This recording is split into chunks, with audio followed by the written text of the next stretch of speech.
Good Friday morning, and welcome to Ice Age TV, the internal combustion engine age YouTube channel that talks about all my cars and trucks and motorcycles, SUVs, and now campers.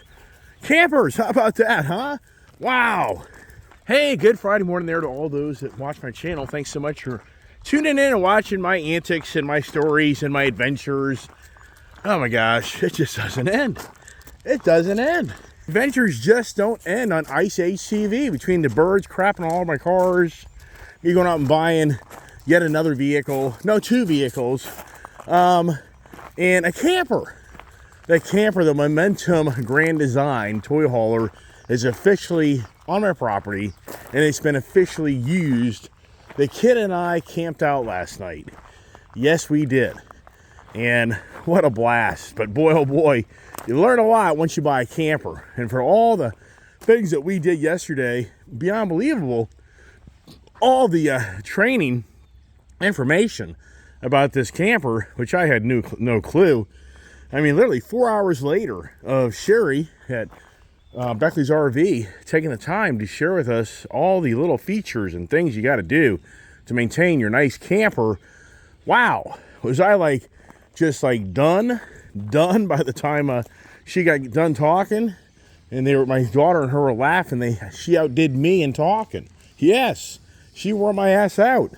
I was just really, really hungry. So here it is, the 31G toy hauler, and let me get the dogs in, because the dogs are always a challenge, especially when the neighbors are walking up and down the street.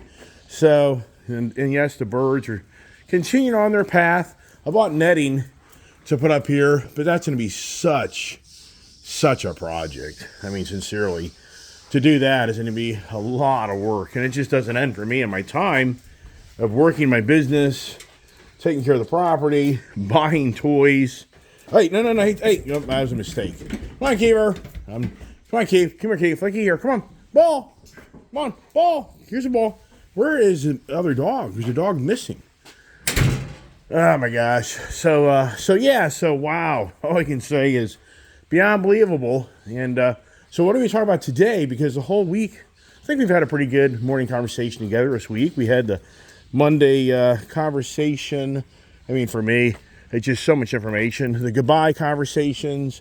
Tuesday was the regret conversation. Wednesday was the review conversation, I think. No, Wednesday. No, was it? And then I think it was hello. I can't. Wednesday, it was review and hello conversations. And today, which I'm just disappointed that I can't keep track of the hell I'm telling you, because it's just so much. It's just nonstop for me. I mean, it's nonstop. And the birds are just having a good old time crapping all over everything that I freaking own in my property, which, yeah, you've heard this every day of your week.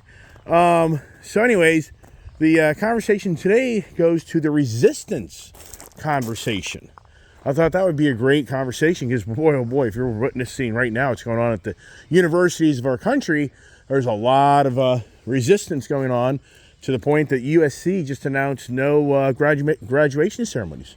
It's just too risky that the resistance of those showing up to protest the stance of this sitting government supporting one body of people versus the other body of people. So that's a whole other conversation. But anyways, yeah, and the resistance, I thought the resistance would be a great conversation, because when you have these big trailers, it's all about the wind resistance. And you know what's interesting is this truck and trailer with that Ford F450 truck over here, it pulled, this is the best trailer to date that I've towed with that was incredibly stable. And I really, truly felt, looking at this trailer, that with this thing having so much air, if you look at my car haulers, look how much lower the stance is on the underneath. Look how much air, look how tall the underpinnings is, and how much air can come underneath this unit.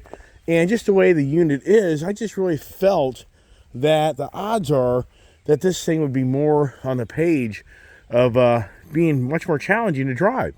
But it's not.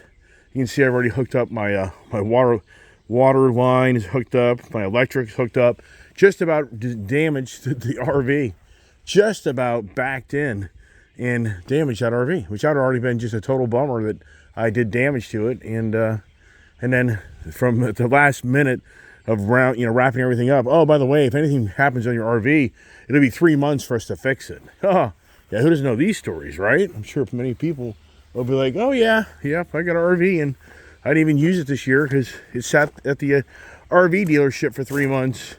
And wow, it'll be the never-ending project. I don't know where my other dog is. This is just so weird. I guess she didn't come out the front door. I don't know, just too much stuff going on for me. So anyways, the Resistance, I really thought this would be more challenging to pull than it is. And the F450 just really did a great job on pulling us down the road. But now, I agree, even my friend Chris said once you put those bikes in the back of that trailer, you're going to have no choice but to go to a sway bar setup because the back end's going to start walking on you. I don't know. Only thing I can do is get things in order and then drive it down the road once, load it up and take it down the road and test trial it before I come to closure. It makes sense. As you see the flight pattern of airplanes coming in and out of my place with birds like the crap on everything. So for some of those, watch my channel. I'm sure you've seen the RV, the camper trailer, whatever you want to call. And I kind of figured things out on my own, but I'm still green on a lot of things of what you got to do here or there. But it's all okay, and that's why oh, there she is. Ginger baby. There she is. Okay, good girl. So, and that's why I set this up. So last night, the kid and I slept in this, but I got to tell you what, man. Until you go down this path of sleeping in a camper, you don't really know. And now I do know. And boy, if you're a big person, I don't know how this would work. I can't see it. I can see it maybe in the back end of the of this trailer here, but on the front end where I have my sleeping quarters, and we've already moved into it somewhat. But it's just by the time I got home, with this thing set up, so it's not the tidiest at the moment because the dog slept in here with us, and so we already had our little. But I tell you, this would be the more accommodating area for like my dad or somebody, because you can lower that bed down more. You got the bathroom, which is pretty easy to get in and out of. So I think this is a more accommodating area. This is where my daughter slept last night, and she just loves this. She's so excited, which is really cool. I got to get a little hand thing because I can't reach that. I mean, you just did think they would give that with. You just think they give that to you with it. You got to buy it. And whatever. It just doesn't. It isn't about buying it. It's just a nuisance of not knowing to get it and then to have to go buy it. But like my bedroom, which is a mess already. But this is tight. I mean, this area, this is more tight. And I took a shower. So I'm just trying to get a real good, handle on, the whole thing. But in the bedroom here, you can't just roll off the side of the bed. You got to crawl down to get off the bed. So it's very challenging. So for me, really, I like this, but this over here is so much more accommodating because you can just literally roll off the edge of the bed and get out of bed. Now the person up top there has to go down a ladder, but for the most part, here, this is much more comfortable versus if you get older in life and you're not the most athletic individual. This is very challenging and very tight. Everything's very, very extremely tight. Extremely tight. Using the bathroom. It's very, once again, if you're not the most athletic individual and your body proportion isn't the greatest, wow. All I can say is, wow. I don't know how you're going to use it. The heat's great, but it's not real cold out. So I wouldn't say, 30 degrees out, you're probably going to freeze your ass off this thing. But when I would say 50 degrees, comfortable, 40s probably. And these guys here, no, stay on. No, don't get on the couch. And these guys, last night, everybody's already moved in. So come on, let's get out of here. Come on. The couch is really comfortable. No, stay down. Because you guys, so let's get out of here before the dogs. Come on, let's go. Get off my couch. Get off my bed. He's right in the bed. So let's get out of here. Just a never-ending keeper dog that wants to have fun. Come on, Ginger baby. And so anyways, really neat. The awning is really neat, but they recommend you don't leave the awning. You just don't leave awnings exposed. You use them, but you'd never leave it open because if the winds come up at nighttime or something, it's going to destroy it. So, and one of my friends, Chris, was saying when you have this unit plugged into your truck, this thing goes up, down faster. Well, I did. Just as Chris, I don't think Chris watches my YouTube channel because he gets sick of hearing me as it is, just as a friend. He already has enough information. And there's Kiefer that is probably thirsty. He's probably saying, hey, Dad, can I have some water? So, and where's my little ginger baby? So anyways, the resistance, and here's what's so incredible for me. I resisted buying an RV for 12 years. So 12 years ago, you got to 2012. I can still remember my dad and I meeting Sherry up there, Beckley's RV. And here was the plan. So what you realize or not, you really can't see the house as well. So many years ago, my father and mother lived up there across my home. So I bought this home in 1991. And then my mother and father always had a dream to have a second home from Florida. And so in 2000, they built that home up on top of the hill. And then my dad semi-retired. And so he used to go back and forth between Florida and Virginia. And I was the guy that, made that work. I helped pay for the mortgage on that. And I took care of all the property. And I took care of my parents. And we did that for 11 years. So in 2011, when my mother and father, we made the decision to let the home go because for me, I never really wanted that house because it wasn't the house that I would have designed, and it just didn't accommodate what we felt made sense. And I just got tired of babysitting two properties. So I used to take care of that property and my property, and that was just a lot of work. I never did anything. I never went anywhere. I didn't have a social life. I'm borderline, do I even have one now? Just always having projects and going places and doing things, and it's very challenging. So we came to closure, let's sell the house and save $5,000 a month, because between the mortgage, the $3,500 a month that I used to pay, and then the electric bill, and and then the maintenance, at the end of the day, it's $5,000 a month. So we decided to sell that, and we did. But then my mother and father really wanted to continue to be up here, and we debated of building out the barn, a living area for them. But then I got on the page, let's buy a camper, and that would be your second residence. So we really got on that page, and we really got serious about doing it. And I really spent like a good amount of time of going back and forth to do it or not. But I just finally came to closure. It's not worth it. And here's Kiefer. Here's Kiefer and Ginger doing their usual thing of fighting. So let's get Ginger in the office because it just doesn't end. With Kiefer that constantly wants to bug her. So, yeah, you ain't going upstairs, dude. Come on, Ginger. Get upstairs so you can have some peace and quiet. And Kiefer, boy. Here, Keith. Keith, get your ball. Yeah, there you go. You stay over there. Go on. No. Whoa. He's fast. So, anyways, so that's really worked. And I've always wanted to go RVing throughout my whole life. And we did that growing up. You probably heard those stories if you listen to my dad and I talk one day. Oh, you dropped your ball in the garbage can. Now you don't have a ball. Oh, well. So, the burgers, how long before that thing just covered in crap? So anyways, so I had resistance of buying an RV because I just felt like it didn't make sense. And the good news is I was right, because I really wanted to start spending more time of driving somewhere and going somewhere else besides being married to this property and just babysitting this property, which I've done for most of my life. So it really wasn't until 2017 that I made a decision to buy a boat, which was really for my brother and my father and brother, which I bought a really nice boat and I took it to Florida. And in so many ways, I gave him my boat for the most part. And so, anyways, but I just had resistance over the years. Even though if you watch my channel, we went to the big camping expo thing in Dulles here a while back, and I thought about buying a nice RV. But I was looking more at the package of the truck being part of the RV, camper RV, and it's just too much money. It's just too much money. So this here, my resistance went down when I knew I could buy this vehicle for $56,000. And for every time I've been in the market for RV, it's basically been the $100,000 mark or more. And I just have felt like, it just doesn't make sense because I don't think it's going to get utilized. And my wife is just not the biggest person of wanting to go camping. She would rather go to a hotel room and go visit a site.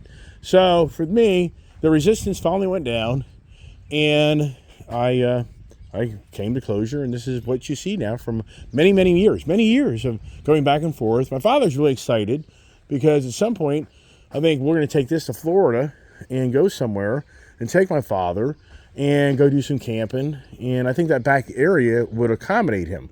That front area will not. And I told people on my YouTube channel yesterday, it just befuddles me why you would put a generator. And I get it, but I get it on the electronics, the wiring, the resistance. You put a generator up front here that ties into so much other stuff, I guess. I don't know.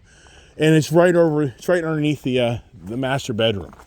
Versus why wouldn't you put it way here in the back where the motorcycles in the garages? Because if you don't have any, if it's just you and your wife, you got all the noise back there, not up here. But I don't know. I'm not the engineer that designs these things. And the weight, I guess it's all about the weight stability and other things that go hand in hand with that once you start loading stuff up in the back.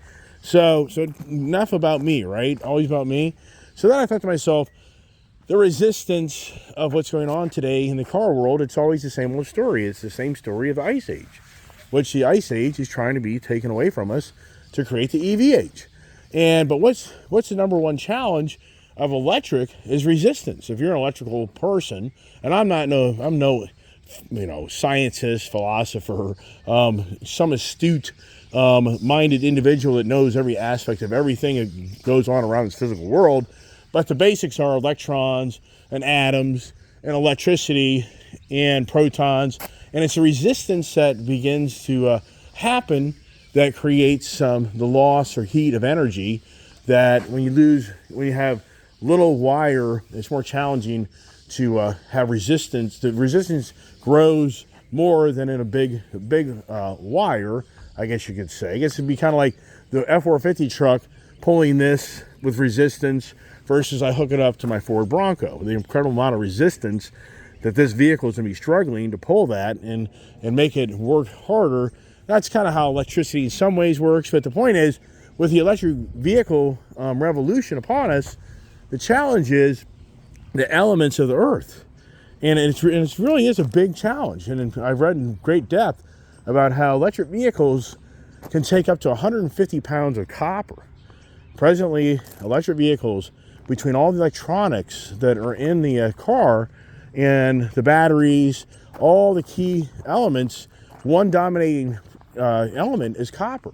And the copper is a challenge throughout the world because for the most part, China is the number one producer of copper. But not so much. There's other countries that are, I think it's Maynard, if I'm probably not, here's Kiefer.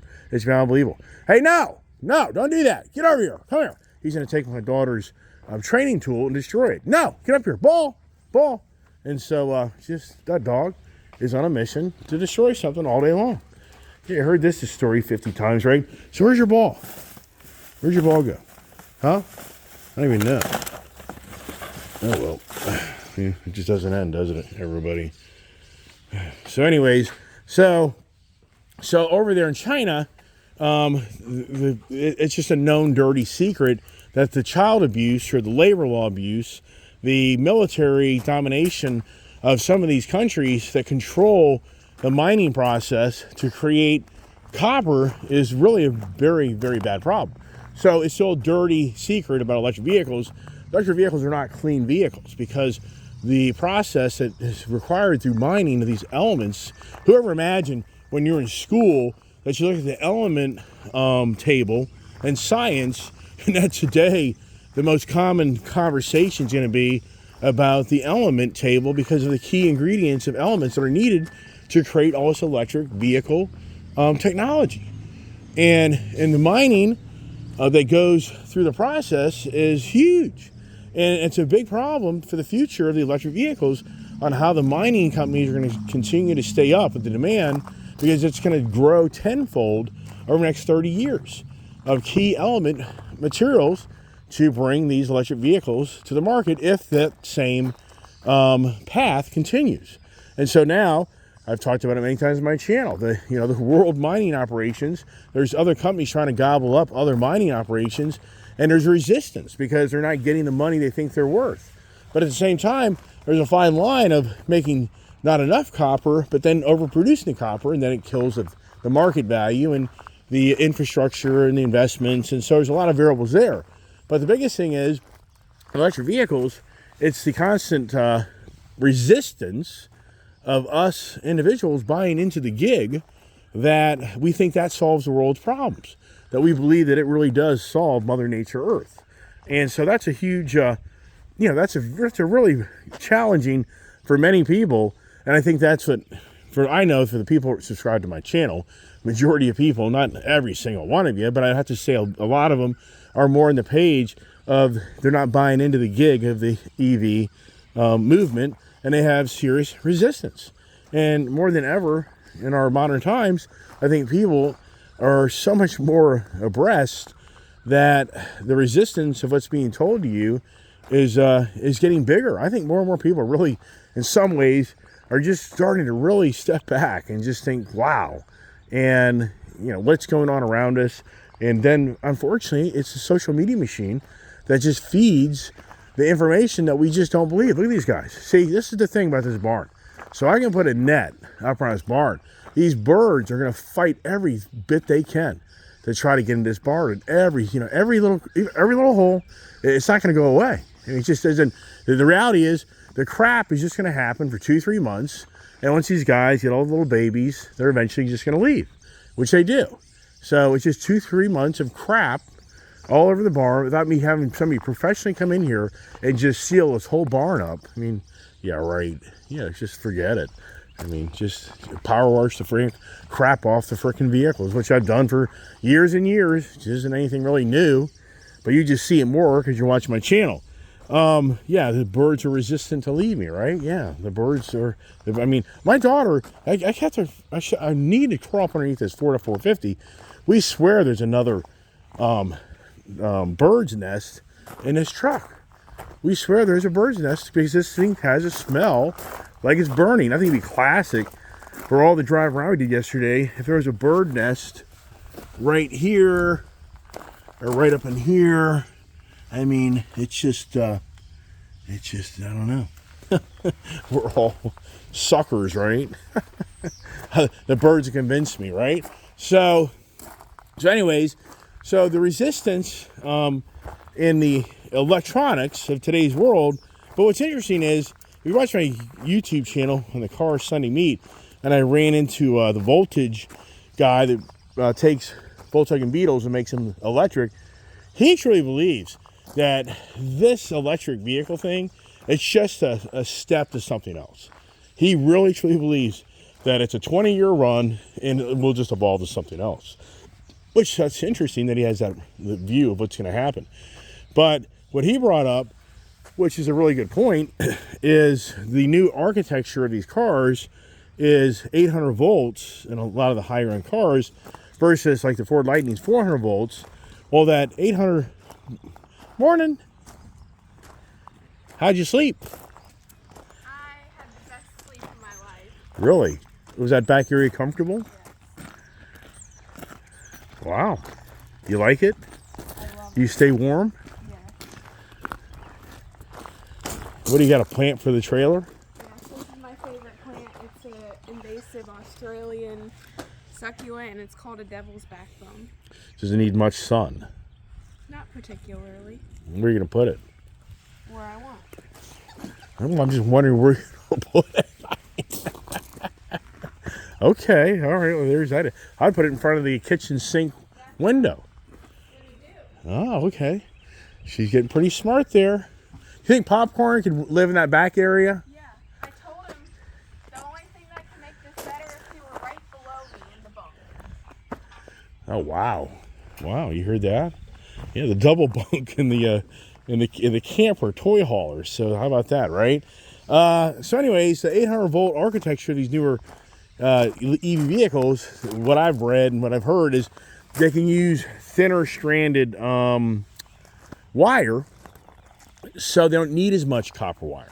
So the whole industry is going to move to the 800 volt infrastructure because it'll help save on material and weight.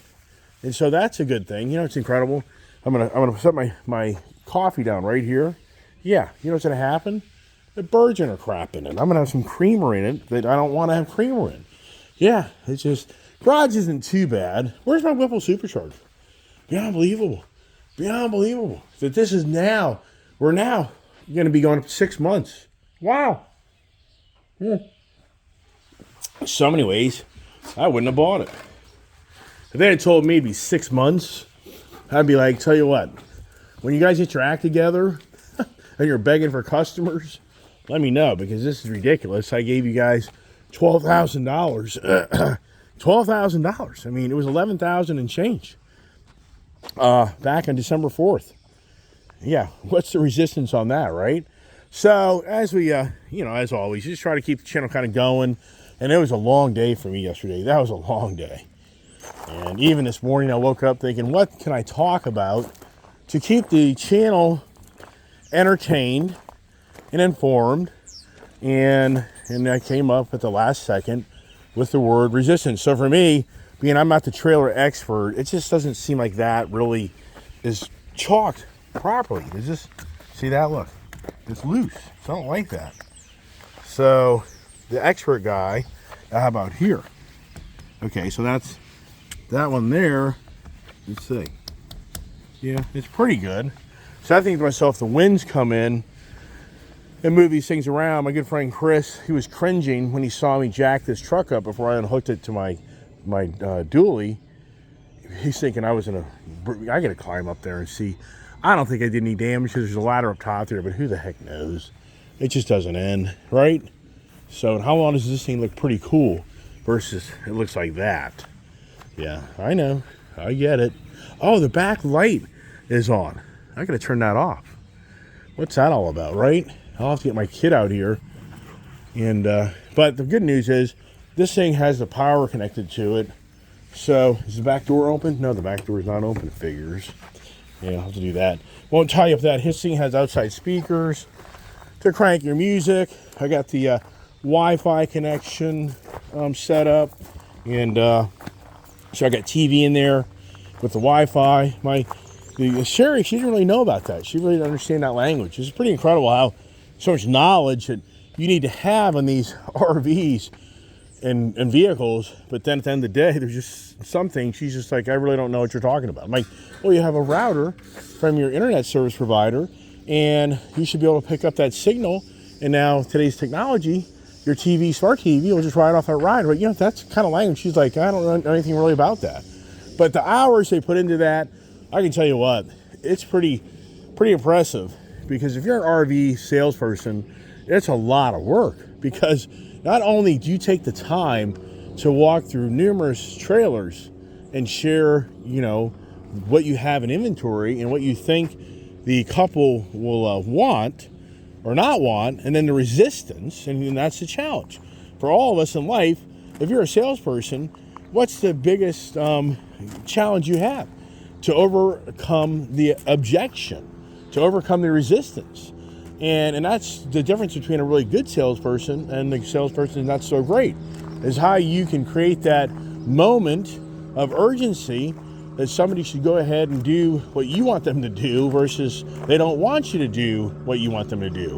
And that's the resistance factor. If every married person watching my channel, every person in a relationship, every person that has a job, what's the biggest challenge? It's the resistance. You come up with an idea, you come up with a view, you come up with change, but the resistance, you go through that incredible resistance. And that's the thing, like for my wife.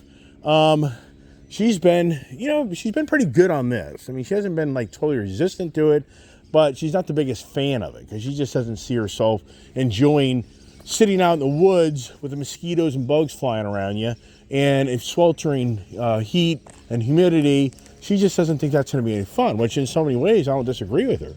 But that's her perception. And her perception is these things just don't stay very warm, and you're going to freeze your butt off in the colder months, and blah, blah, blah. So there's resistance there, but it's not so much that she says to me, don't get it. It's more about, if it seems to something to make you and Julia happy and your dad and whatever, family, then okay, let's go ahead and go for it.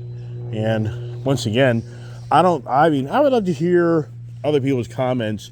So is this thing worth 25 grand right now? I mean, of course I understand. Hey, wow, the kid is on the job. You know, if it wasn't for the dogs chasing the gator, it'd be better to take the gator over and just load it all up with our goodies and bring it over, right? Or just take your truck over and do all that. Kid's on a job. We'll have to get a little portable vacuum cleaner for it, sweep the steps. I mean, the kid is super, super excited about this. She really is. I mean, I can't, and that's the thing. When you have a kid, we all know it changes things. Bringing up kids. And that's what I was asking the finance guy yesterday. He said, so what's the typical scenario of what happens? And he's like, it's infinite. It's like a guy like you will buy this, and maybe you like it or maybe you don't. And if you don't, then we'll see it back sooner than later. But if you like it, then the odds are you'll probably go to a fifth wheel, and then from the fifth wheel, you'll go to the actual diesel pusher or the gas, actual RV. He said, but what he's witnessed is where it goes full circle. A couple buys for their kids and all, the camper, then it goes to the fifth wheel, then it goes to the diesel pusher. But then at the end of the day, once the kids have all grown up and they've gotten older, they go back to just a small camper. I was like, wow. He's like, yeah, that's kind of how it usually plays out for the couples that kind of spend 20, 30 years of their camping lifestyle. And this thing here, yeah, oh my gosh. Thank God I towed my car hauler with that thing. And I didn't think, and I can only imagine if I would have thought, oh, I'll take that up. And I kind of thought about it a little bit, but not really. And that's what's so crazy is the F-150 Power Boost that created the F-450, which is, to me, such the right match to pull this trailer. And, of course, yeah, will this sit in the driveway more than go camping? Pretty much will. And they say for the Onan generator in this unit, you have to have 24 hours a year of running time on that generator. Otherwise, anything that happens to it is null and void. So you literally have to run that generator 2 hours every month to keep that thing operating properly and keeping the fuel run through that properly. Yeah, there's a lot of little details on these things. And I'm sure the people, the camper people, but it's interesting. A few people, I mean, don't take them all away, but if some people are like, you buy that thing, you'll be your happiest day of your life, which I get it. Will be the day you buy the boat and your happiest day of life when you sell the boat. And I've owned boats, so I get that. But this is different because this is in my driveway, and this is so cool because this is like my second house. I mean, it really is. Here's my house over here, but the daughter and I live out here in the barn all the time. We're always doing things, hanging out here. We love being outside. I love being outside. And so for this here, this is to me is a perfect match with my property. So I get it if I had the typical, type of house, and this is parked, down the driveway, somewhere over here, and I don't have the easier hookup for all electric and the water, and then it just gets parked, and you don't use it, and I get all that. But there's no way. I see this thing truly being used a lot. I truly see my daughter and I sleeping out here a lot. We just love being outside. So this to me really is, it's in so many ways it's more practical than anything I've bought because I can use it versus I buy motorcycles. Yeah, what do they do? Sit in the garage all the time, sit in a trailer. I buy a bunch of different vehicles and cars, and what do they do besides just sit in the driveway all the time? Yeah, the resistance. But that's the challenge in me in my life. It's the resistance to accept reality and just say you can't have all this stuff. Yeah, right. Yeah, I know. So what then? Yeah, only wish. Yeah, how does my brain work? Yeah, we won't go down that conversation, will we? So anyways, back to resistance, where we live in today's society, what is going on in our country, and it just really is, my wife is supposed to graduate from Harvard this May, next month. And I've already told her, it's like, I don't know, you may want to think about that. I mean, what is going on, right? And sadly, it's the resistance of what's happening in the world of wars. And how so many feel like it's a one-sided war in so many ways. And I'm not going to go down that rabbit hole. I'm not going to take sides with anybody on that. Just like I tell you all the time, I'm not going to take sides for Trump or Biden. I'm just going to talk to you about how it is. And for me, it befuddles me, the resistance of the people that don't want to accept they made the wrong decision. I mean, in so many ways. And don't get me wrong, there's a lot, like I told you yesterday, there's a lot of things going on that have been created through this administration, but there's a lot of things as well not so great. It just makes no sense of what's going on in our country, and the resistance for the governing bodies to raise their hand and say, no, that's not acceptable. The states are now taking, believe it or not, states are now passing their own laws to really shut down the federal government's governing laws and ways and views and ideology that they're pushing upon this country. And yes, I mean, it is factual that that certain states are getting much more aggressive in writing the laws that are going to protect the citizens of this country, where it goes back to, if you're a citizen, you're protected, versus if you're a citizen, I'm not so sure about that. What's the kid up to? I think she's up to her little project here. And hey, in the back there, the light on the awnings on. Can you please, can you go to that panel back there and see if you can turn that back on? I'll yell out to you, and we'll see if you can turn that off. Should be a little switch inside there. She can figure it out, can she? There it is. You got it. Thank you, baby. All right. So anyways, it's always. I like to talk a lot, but now you have to say, so what's the next adventure? Well, here's the next adventure. So my friend Chris wants to go to Bike Week, but what I have to do, I have to put in the condors on that trailer. And to do that right, you got to measure everything out right to set those condors up right. You got to drill through the hole, get the right lag bolts, everything else, or whatever you're going to use. And so the next adventure with me is getting the condors in and then physically loading the motorcycles. And this is concerning to me because these are 900-pound, 1,000-pound motorcycles. And I'm so used to using these car haulers and motorcycle trailers. So look at the height. Look at the height of this trailer. And even for me, when I bring that bike out of this trailer, that's a nice little ramp. Look how high this is. Look how high that rose. So, I mean, for me, I think in some ways it's going to be like, oof, wow. Never done it that high per se. But Sherry says what some people do, you loosen up all your scissor jacks. Or your push, you're connected to your truck, first of all. Well, no, you're not. You're not connected to your truck. So that's interesting. Didn't think about that. Yeah, that's a whole nother different angle. And she claims they raise up the front of the trailer so it's doing like a wheelie to accommodate that ramp to be a little better angle. So I'm going to have to play with that. But here's the deal. I can only haul 2 bikes. If I take Julia's bike and my bike down, then my friend Chris, where's his bike going? So what we figured out is we'll put his bike in my trailer, Julia's bike in my trailer, and I'm on the page of taking my breakout down, which is a smaller bike, and we can put that bike in the back of the bed of the F450. Or I could take my CVO ST and Julia's Lowrider ST and my friend's new Road Glide he just bought, 2024 Blue Burst, and we can put her Lowrider ST in the back of the bed back here. So we're gonna have a lot of stuff going down there for Myrtle Beach. But at the same time, is it worth it? I mean, to me, we're leaving Wednesday morning. We get down there late Wednesday evening. What's he got now? Just doesn't in. It doesn't in. What are you eating now? I don't even know. I don't even want to know. So, anyways, it's going to get down. It's a 9-hour drive. Wow. And then we'll be there Thursday, Friday, Saturday. We'll be there 3 days. And then we pack up Sunday and come back home. For me, yeah, I don't know.